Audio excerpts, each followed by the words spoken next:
यह कहानी एक संत महात्मा की है।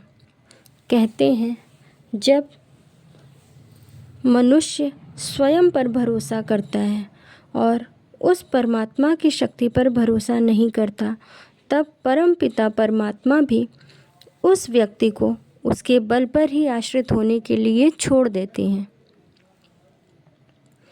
परमात्मा कहते हैं कि हे मनुष्य, यदि तुझे मुझसे अधिक स्वयं पर भरोसा है, तुझे लगता है कि जो भी इस संसार में घट रहा है उस पर तेरे नियंत्रण का कोई असर होगा और उस पर तू नियंत्रण कर लेगा, तब ईश्वर स्वयं का नियंत्रण छोड़कर उस मनुष्य को उसके स्वयं के नियंत्रण पर छोड़ देते हैं।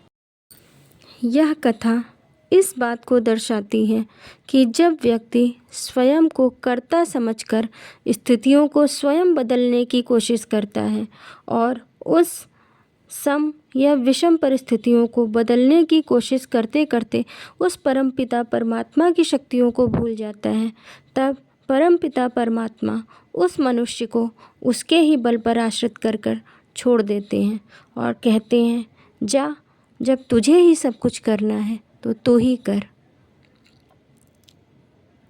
एक बार की बात है कि एक महात्मा थे। वो प्रतिदिन गंगा स्नान करने जाते। स्नान के पश्चात वे वहीं लगे वट वृक्ष के नीचे बैठकर ईश्वर स्मरण जप तप आदि करते। यह प्रतिदिन की उनकी दिनचर्या थी। एक दिन जब वे महात्मा प्रातःकाल अपनी कुटिया से गंगा स्नान के लिए जा रहे थे, तब मार्ग में एक चोर उनके पीछे पीछे चलने लगा। यूँ मानिए वह उनका पीछा कर रहा था।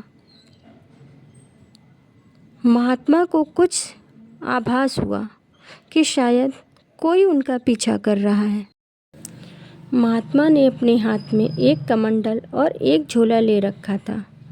उस झोले में महात्मा के वस्त्र आदि थे, जो स्नान के पश्चात वे पहनते थे। महात्मा ने प्रतिदिन की भांति गंगा स्नान किया और अपने कमंडल और झोले को लेकर उस वट वृक्ष के नीचे जा बैठे। किंतु आज उनका मन जप तप में नहीं लग रहा था। फिर भी उन्होंने नियमानुसार अपनी आँखों को बंद किया और ईश्वर का ध्यान स्मरण करना प्रारंभ कर दिया। तभी उनको कुछ आभास हुआ।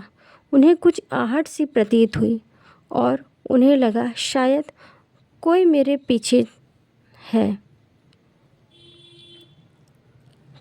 यह सोचकर वे महात्मा बार बार अपने नेत्रों को खोलते और देखने की कोशिश करते कि आखिर वह कौन है। पुनः उन्होंने नेत्रों को बंद किया। ये क्रिया कई बार घटी।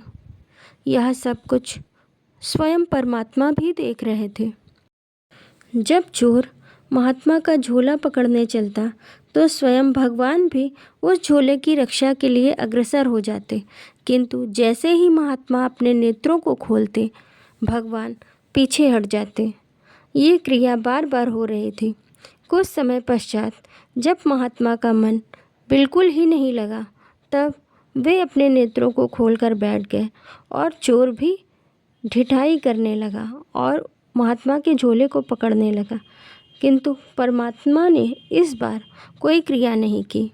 परमात्मा ने सोचा कि जब तू स्वयं अपनी रक्षा करने में समर्थ है तो मैं क्यों करूं? जा, तू अपनी रक्षा स्वयं कर। और ऐसा सोचकर भगवान विश्राम की मुद्रा में चले गए। इस कहानी से यह पता चलता है कि हम जिनका ध्यान कर रहे हैं, जिनका स्मरण कर रहे हैं, हमको उनके ऊपर भी भरोसा करना चाहिए। उनके ऊपर भी नहीं, उनके ऊपर ही भरोसा करना चाहिए, क्योंकि वही एक शक्ति है जो हमारे साथ है।